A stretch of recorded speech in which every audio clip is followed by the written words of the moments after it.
Hey, everybody, it's Eddie from Tokyo. This is your cryptocurrency update from Japan, and the market is up over 6%. Bitcoin, wow, up nearly 8%, well over 66,000. The total market cap is over 2.4 trillion.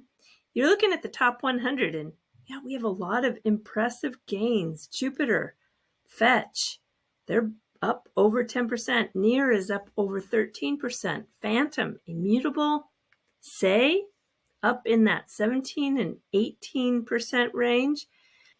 Yeah, Bitcoin is coming out with a roar as inflation numbers were good. And Mastercard, very interesting. Mastercard is going after startups. They are going to start an accelerator program. That is really the thing lately. Stablecoins will be a big focus. The projects are coming from France, UK, Singapore, US, and Belgium. And look at their announcement, the next generation of blockchain and banking, fusing the flexibility of crypto with the convenience of fiat.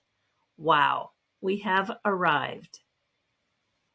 Today was a very strange day on X. Unfortunately, we have individuals that are just spreading plain wrong information, and it's not the first time for this smoke dog. And what's crazy is he doubled down and then tripled down, insisting that the XRP ledger had offline capabilities for payments. Vet tried to explain to him that you cannot validate a transaction or use the XRP ledger if it is offline.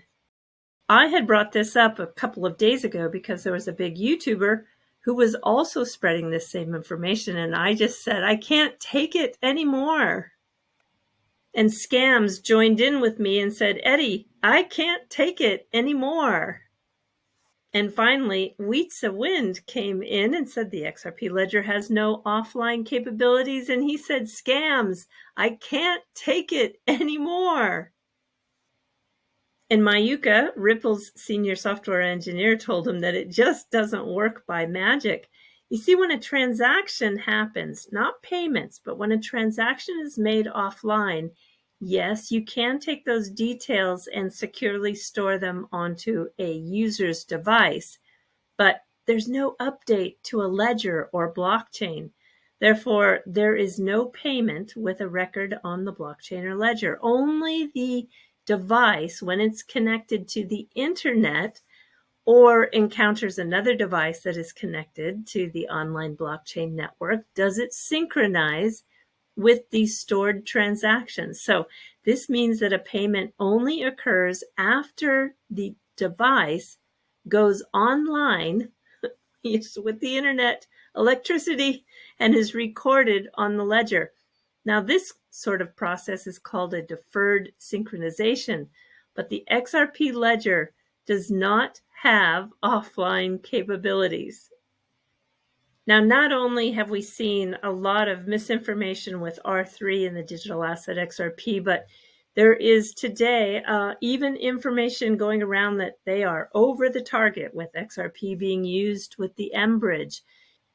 Now, if you did just a little bit of research, you'd find this article, which is from Digital Finance, and it quotes Brooks Entwistle, the senior managing director of Ripple for that APAC region. He's located in Singapore. And he talks about the M Bridge in this, and that project is a multi-central bank pilot that took place in Hong Kong and Singapore. And this M Bridge really would render RippleNet irrelevant, as he goes on to say, and I quote, the single corridor CBDCs would really be a challenge for us, Entwistle said. I did a big write-up on this last May, and if you want to tap into that article, just search on Digital Finance with Brooks Entwistle's name, and I'm sure it'll pop up. It was published on May 23rd, 2023. The XRP ledger is going to have a deep integration with the Cosmos blockchain, and it's the future of interchain. And this EVM sidechain, it's going to have a customizable stack, which brings new chains via IBC. That's a term you want to learn. It's inter-blockchain communication protocol. There's going to be a lot of new terminology to learn for the XRP community. There's going to be a lot of new use cases and a lot of new community members coming into the XRP community that are very developer focused. I wonder what in the world they're going to think when they come across some of this misinformation. I have a really short clip that will show you exactly what IBC is going to do for the XRP ecosystem. IBC is short for Inter-Blockchain Communication and represents one of the most crucial innovations in the Cosmos ecosystem. It could entirely change the blockchain industry in the coming years. Throughout 2021, we saw many layer 1s like Avalanche and Solana emerging. All of them developed their own network effect. However, all of them find it hard to connect. One solution is to connect these blockchains through single bridges. With the help of bridges, users can transfer assets back and forth between different blockchains. But bridges have been vulnerable to attacks recently and sometimes unreliable. Cosmos introduced a communication standard that blockchains can use to communicate with each other to transfer assets cross-chain without relying on bridges. This communication standard is called IBC. You can imagine IBC like the English language at international airports. Besides signs in the local language, these airports also provide signs and announcements in English so everybody can understand them. English is a global communication standard, so IBC, just for blockchains. On a high level, people can lock their assets on one chain and mint them again on another chain. IBC could unite all the different chains in the crypto space and bring crypto to the masses. This is what IBC is all about. I hope you got a basic understanding of what IBC is, and stay tuned as we will publish more Cosmos videos very soon. Until then guys, and thanks for watching. I was thrilled to see all the wonderful comments in my last video with the clip that I played for John Deaton, who appeared on the Channel 10 in Boston. He has really found his voice. I think it's one of the best speaking engagements he's ever had. Jeremy Hogan also had a great comment on X. He said John has always impressed him with how fast he has become really adept at new things. He learned securities law in a couple of months. Now he's become an articulate political candidate at the same time. After his stint in the US Senate, he will challenge him to learn ballet. I love Jeremy's humor. All right, I'm going to take a surprising clip, take you out of this video. Yeah, I can't wait to see your comments. So until next time, do take care. Sayonara for now. Bye-bye.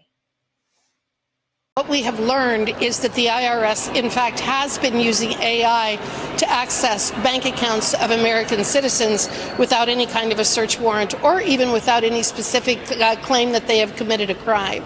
So this was something that was discovered by an undercover journalist, and what they found is that the IRS has claimed that they have access to every single person's bank account. This person also indicated that they've been working with the Department of Justice and that they have absolutely no problem whatsoever going after the little guy to make sure that they are paying their taxes.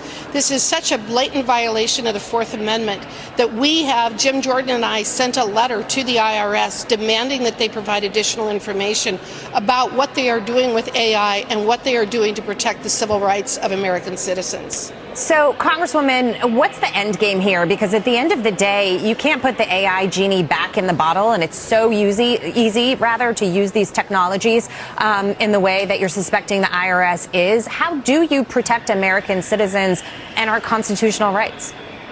Well, one of the things is we need a new administration in November, because this administration has been absolutely lawless in terms of its surveillance of us, of members of Congress, of local officials, of people who are protesters, of voters. This administration has completely ignored the Bill of Rights, whether it's the First Amendment, the Fourth Amendment, the Fifth Amendment. They have weaponized the government against us. So one of the things